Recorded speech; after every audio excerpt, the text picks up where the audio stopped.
ఆ సాధు ఇచ్చి ఈ విభూతి పట్ల చేతితో పట్టుకో గట్టిగాను ఎక్కడా పారిక రాత్రి అయిన తర్వాత రాజకుమార్తె బయటకు వస్తుంది.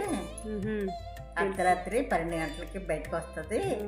నువ్వు అప్పటి వరకు నువ్వు పెట్టి వెనకాల దాక్కో, మూత ఇలా చేస్తాం కదా, ఆ వెనకాల వైపు దాక్కో, నువ్వు బయటకు అస్సలు కనిపించగా ఆ అమ్మాయి బయటకు వచ్చిన తర్వాత బయటకు వెళ్ళిపోయాక నువ్వు వెళ్ళి లోపల పడుకునిపో అంటాడు.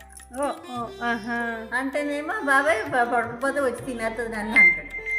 తినడం అవన్నీ వాళ్ళ తెచ్చుక వెళ్ళి పడుకునిపో అంతే అంటాడు.